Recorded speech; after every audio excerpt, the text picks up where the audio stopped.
Precautionary measures, what can people do at least to minimize the impact of that mid-latitude cyclone? So we must be able to mention all those things. And then data response questions are in the form of maps, extracts, case study, graphical statistics, infograph. So everything is based on that. So that they ask questions based on a map, extract, case studies, and also in the infograph. So must be able to do that. And then another thing in terms of the data response questions, most of our learners are using, they're answering all the questions using maybe, for example, a case study. So not all answers are in the case study. So remember, the case study is only reminding you that what are we talking about here. So unless if the question says code from the case study, then we will be able to code from the case study. But most of the answers must come from you based on the knowledge that we're having of geography, nothing else. So most of the learners that are using that case study to answer questions, then it's going to be difficult for them to pass this particular paper if then they are not having that geographical background or the information itself. So we are not using any case study to answer questions. But unless if a question says you must code from the extract or code from the case study, then we'll be able to code from the case study or provide an evidence from the infograph, then we'll be able to provide an evidence from the infograph. And then the next one is tropical cyclone, general characteristics also, which are very important. So remember, one of the general characteristics of tropical cyclone, remember they form between, they occur or form between 5 degrees and 30 degrees north and south of the equator. That is one. And the general direction of that tropical cyclone, remember they move from east to west. So these are some of the general characteristics of the tropical cyclone. And in the area where tropical cyclone is formed, factors necessary for their formation. So what makes this tropical cyclone to be stronger or to develop? So it's very important also. You can't go to the examination without knowing these factors necessary for their formation. Because now every time they will ask a question, say name or discuss or describe the factors necessary for the formation of this type of tropical cyclone. Stages of development and associated weather conditions. So remember, the tropical cyclones are developed, basically they occur in tropics where there's hot conditions as compared to mid-latitude cyclone.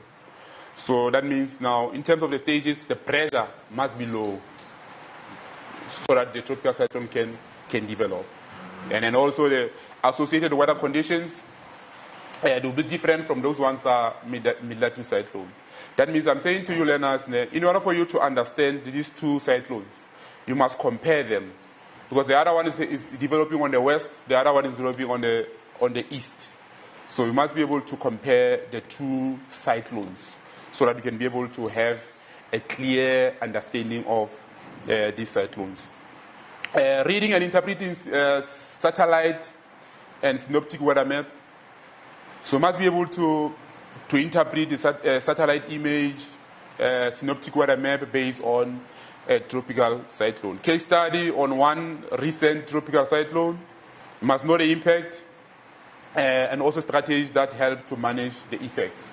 So, which is very important. Like I said, in terms of mid-latitude cyclone, then you must be able to know the impacts. So you can't go inside the examination without knowing the impact of a tropical cyclone and also the strategies or precautionary measures on how to solve a tropical cyclone or to minimize the impact of a tropical cyclone. Now, the other thing in terms of tropical cyclone, we're having two categories of countries here. We're having developed countries and also developing countries. Those two countries are not able to handle the effects of tropical cyclone the same way. Because the other one is rich, the other one is poor.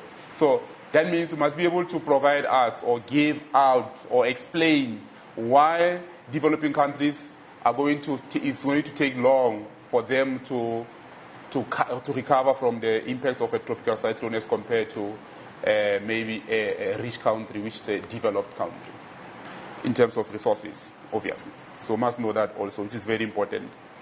Subtropical anticyclones, the location of the three high pressure cells, your Kalahari at the interior, your South Atlantic on the western side, and then your South Indian on the eastern side. So you must know those three pressure cells. Now, remember, in those three pressure cells, you must be able to explain how do those three pressure cells influence the temperature of South Africa. It's either during winter or also during summer.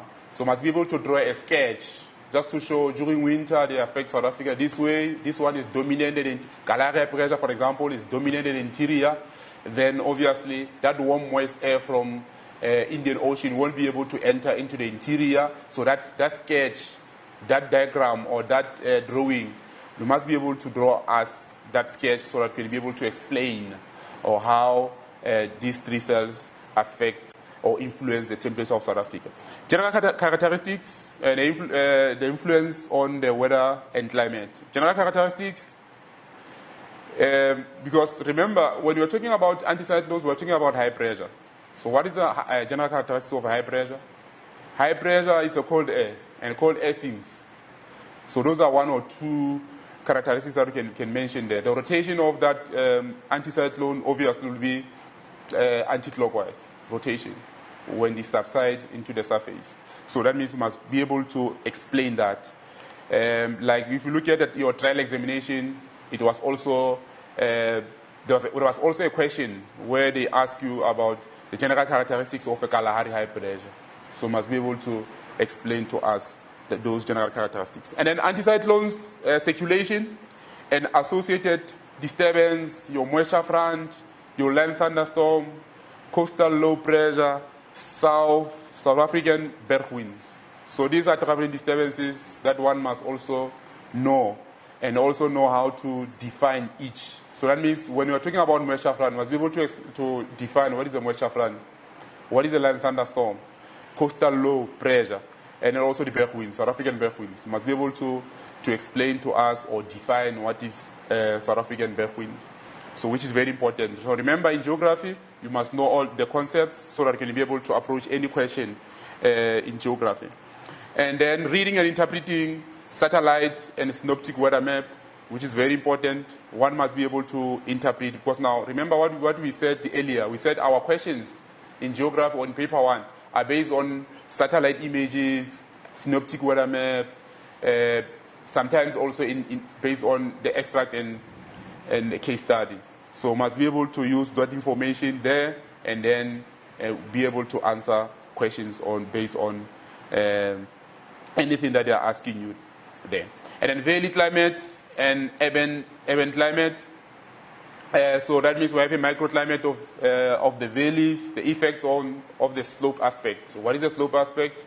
Then we are saying the direction in which a slope faces. North-facing slope, it receives direct sunlight from the sun as compared to south-facing slope. South-facing slope is a shadow zone. That means it receives less or indirect sunlight from the sun. Development of anabatic and also katabatic wind. So one must be able to know the development, how are these two winds developed, especially if you look at katabatic wind.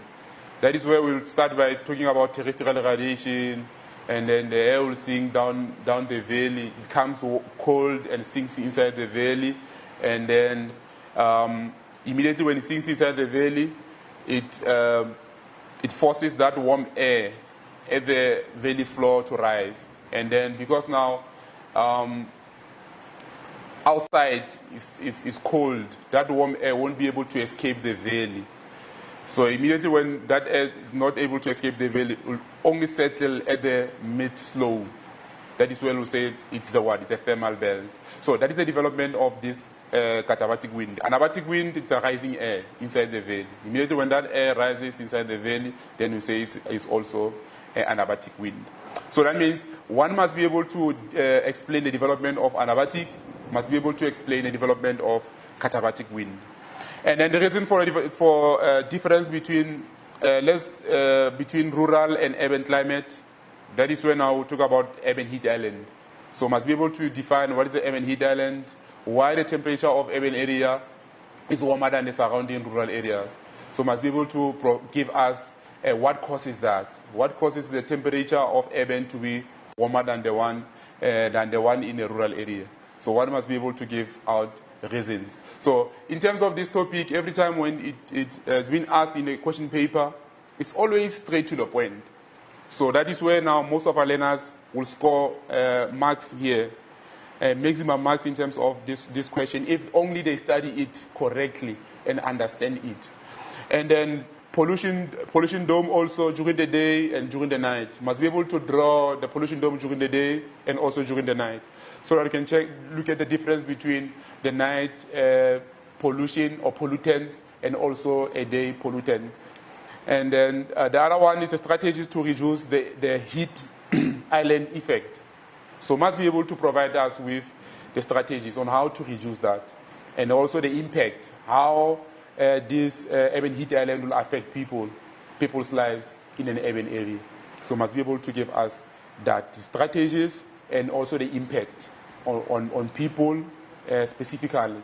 That is where they will ask that particular question.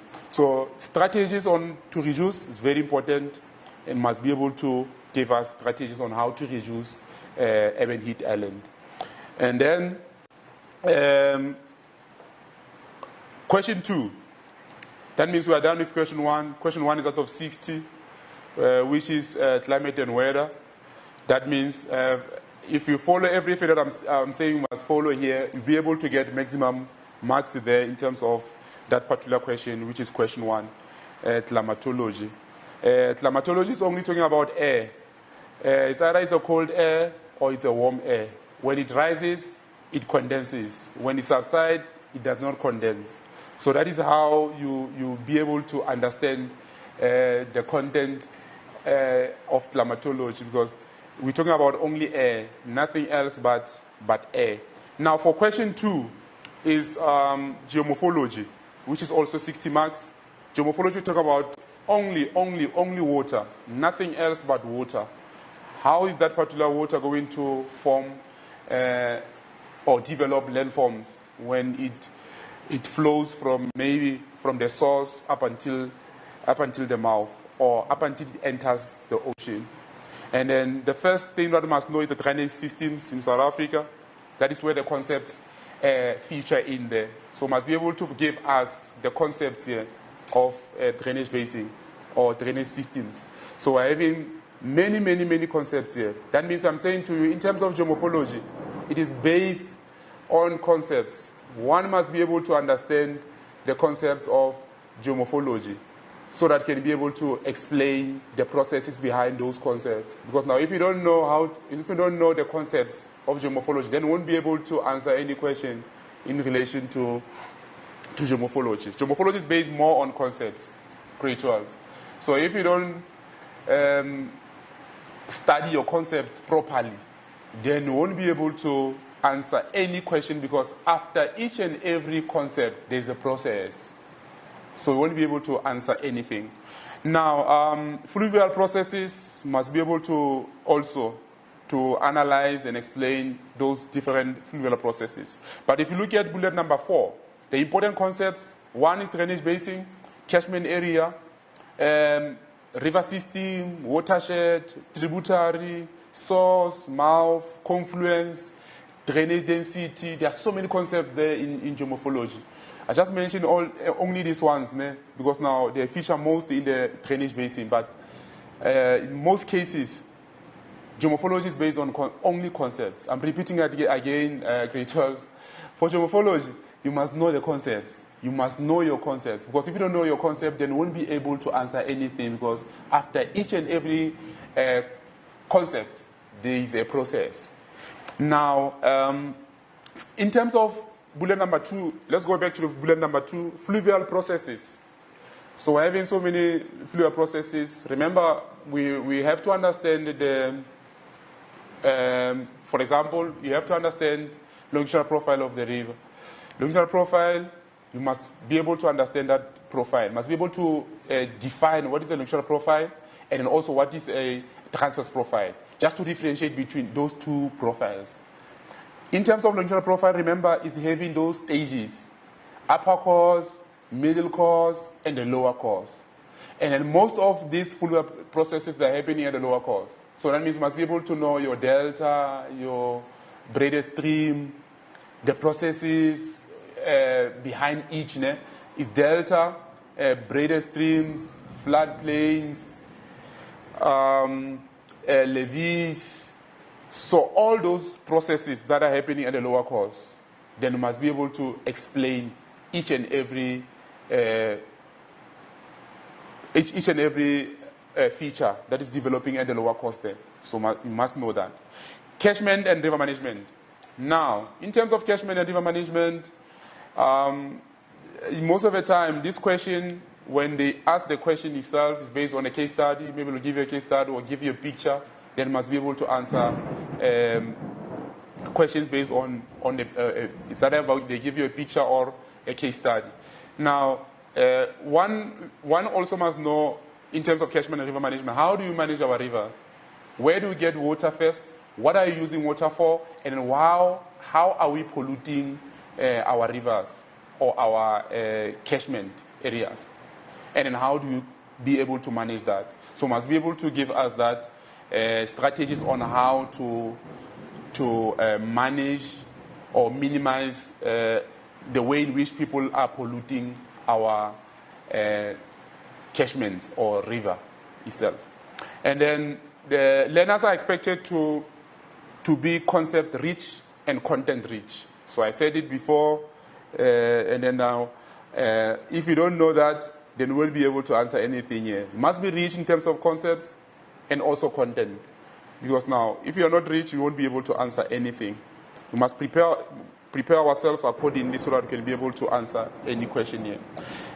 Discharge of a river, we're having laminar flow and also turbulent flow. Laminar flow,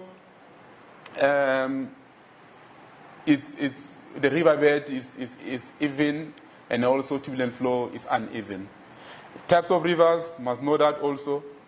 We're having 4 types of rivers.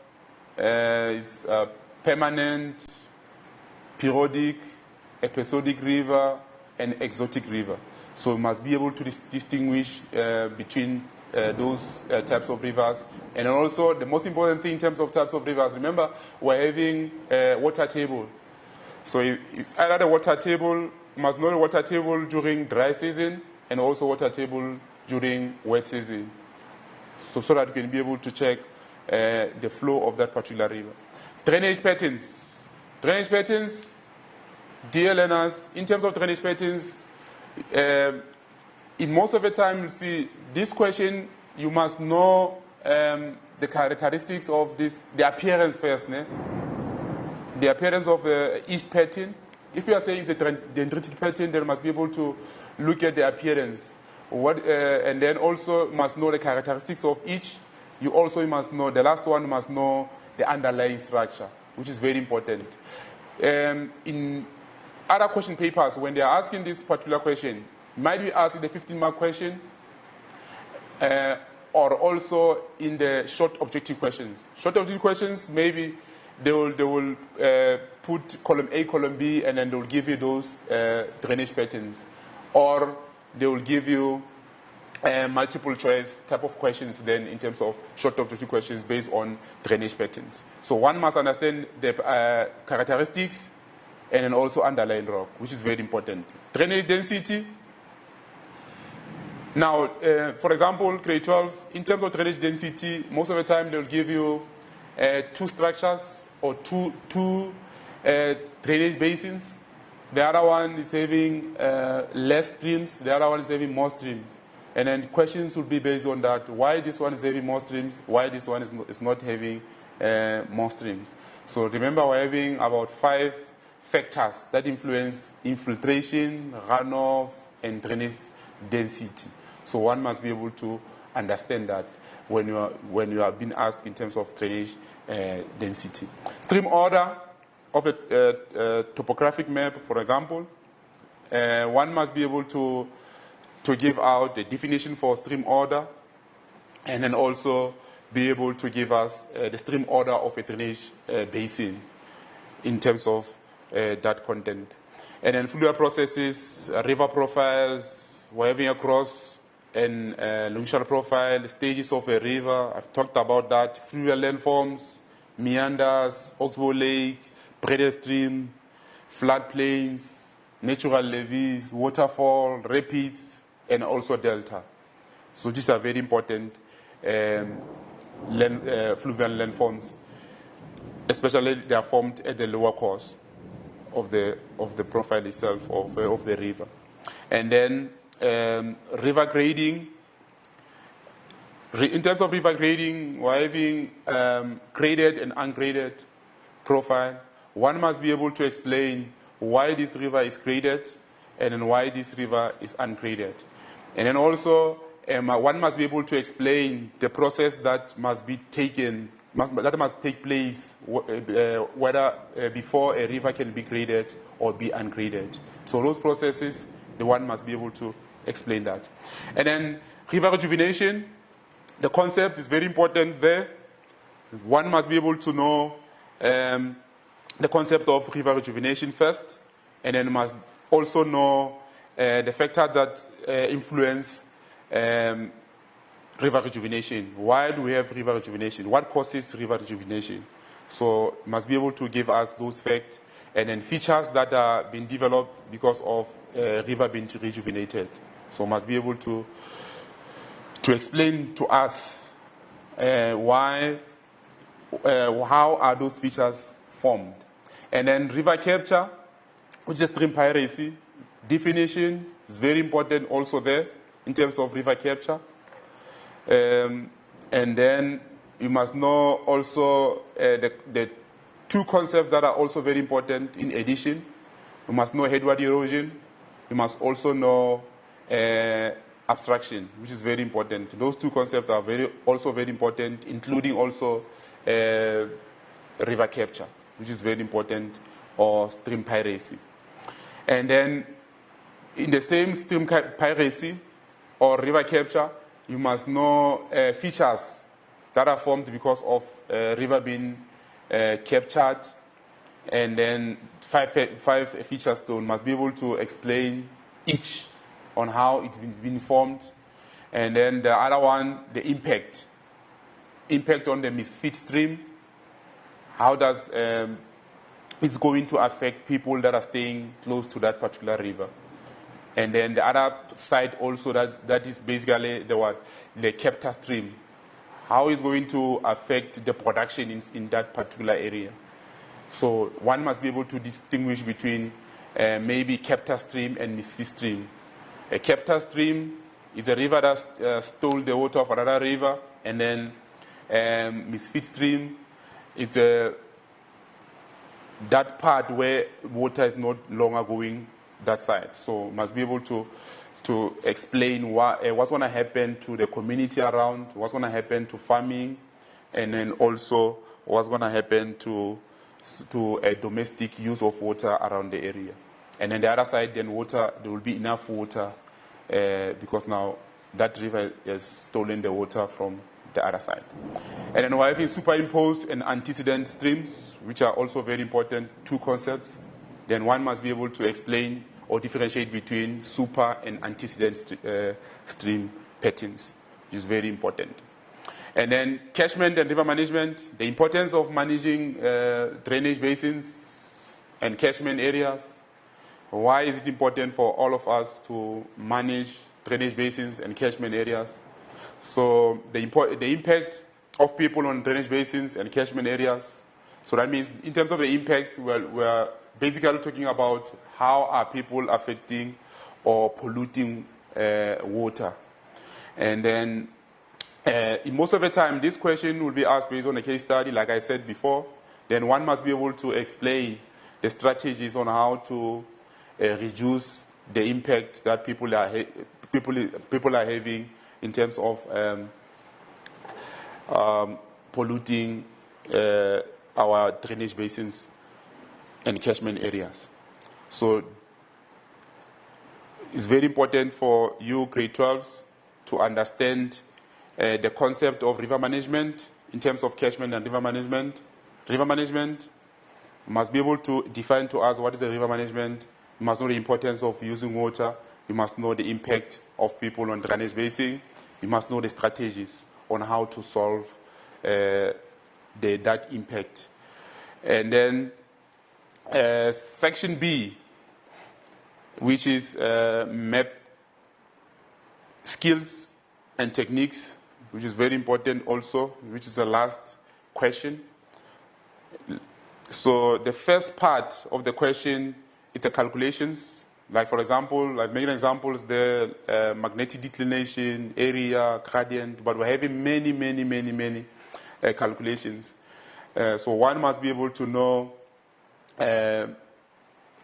how to calculate each and every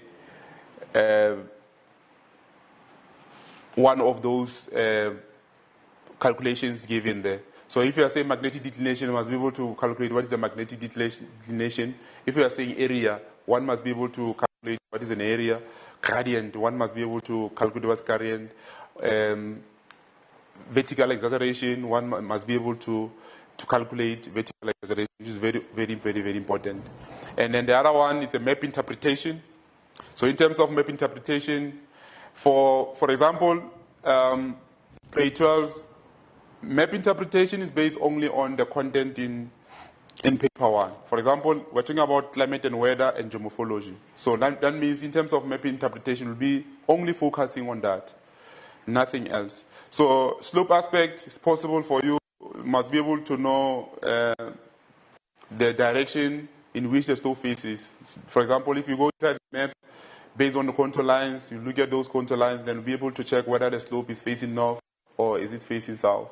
And then it's receiving more sunlight or is receiving less sunlight. So that means slope is one of the things that may be also be asked in terms of the interpretation. Varied climate, the impacts of varied climate on people by looking at katabatic wind, by looking at anabatic wind. So one must be able to explain the impacts of varied climate on people around. And then drainage basins. So in terms of drainage basins, there are so many things that might be asked there. Your upper course, your lower course, for example. Or maybe also those concepts based on the drainage basins. One must be able to explain all those concepts based on drainage basins. Drainage patterns, because now there's perennial and non-perennial waters inside each and every topographical map. So it's most of the time this question will be there in the question paper, and one must be able to explain or identify the drainage patterns that you see in certain block or inside the map, and then be able to give out the characteristic and also be able to give us also the underlying rock of each. Stream order, by looking at the flow of the river or the streams or the patterns, then must be able to give us the stream order. Is this stream order number 2, stream order number 3? Then will be as such in terms of the map interpretation. Fluvial landforms, upper course, lower course, meandering.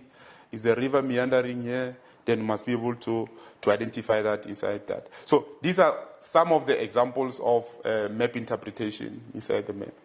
So grade 12s, you must be able to interpret, because I know most of our learners are suffering or they're struggling in terms of map interpretation. Map interpretation is based on the content of that particular paper. If we are doing climate and weather and geomorphology, it is based on climate and weather and geomorphology only.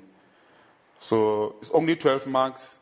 So if you already studied slope aspect, for example, in terms of in your preparation for this paper, then you are covered when they ask this question in the map interpretation. It's the same thing, same content, same everything. So let us not panic in terms of map interpretation. I know most of our learners are panicking, are saying, no, they don't know how to interpret the map. But map interpretation is based on the content covered in that particular paper. So let's make sure that we prepare accordingly by looking at your content in geography or in climate and weather and geomorphology. Then we'll be able to answer the map interpretation, which is basically 12 marks. And then the last part is GIS. GIS is having so many concepts. One must be able to define what is a geographical information system, and other concepts that follow. The components must be able to give us those components. And then also must be able to differentiate, for example, between attribute data and spatial data. One must be able to differentiate between a vector data and a raster data. One must be able maybe to define what is a data layering, which is very important. So I mentioned just a few in terms of the concepts. So make sure that you cover all the concepts, because now we don't know which concepts are going to ask for paper one. So read all the concepts there. Then you'll be able to answer correctly. So in general, in terms of paper one, especially question 3, most of our learners are not doing well in terms of this paper question, to be precise. So this question 3, 30 marks, you find that most of our learners are getting less than 30% in terms of this particular question. So let's prepare accordingly, grade 12. Know your calculations, know how to interpret the map, and also know your GIS concepts, which are very important. Let's make sure that we ask questions in your school, ask your teachers, help you how to do your calculations, your map interpretation, and also a different concept of GIS. That is the only way to make you understand that. Or your peers, if there is anyone around you, grade 12s, please make sure that you help each other in terms of calculations, in terms of interpretation, in terms of GIS. Because there are some other learners also, even though there are few learners that are doing well as compared to those ones that are not doing well. So, in conclusion of my presentation today, I just want to say to geography learners that are writing on the 15th, that the beginner is not the owner, but the finisher. And then also a joy lies with the finisher, not the beginner. So this is not, basically we are saying this is not how you start, it's how you end. So this is the only moment that is left for you, so that you can be able to do your best in geography. Geography is everything. So everything that is happening outside is geography. So let's help each other and raise the bar so that all of us can be able to achieve what we want at the end of the year. And then MTN is giving out cap and T-shirt. And then I'm going to give you a question, grade 12s, just to show you whether you were listening. The question that I'm having here is discuss the change in weather patterns in an area as the mid-latitude cyclone passes. So what are the changes in weather patterns as the mid-latitude cyclone is passing by? So if you can give me 4 of those maybe and discuss them, then we'll get your cap and the T-shirt. But to answer all these questions, you must go to Free State Department of Education. Go to Free State Department of Education Facebook page. Then be able to answer that particular question. And then we'll get your MTN cap and the T-shirt. Grade 12s, Rayetsa and Twena on the 15th. Let's not hesitate. Let's not panic. On the 15th, we are doing this thing. Rayetsa and Twena. It's our time now. On the 15th, we are doing it. We are getting 100% as a province in geography. Thank you. Enjoy, and then good luck on the 15th. All the best. Thank you.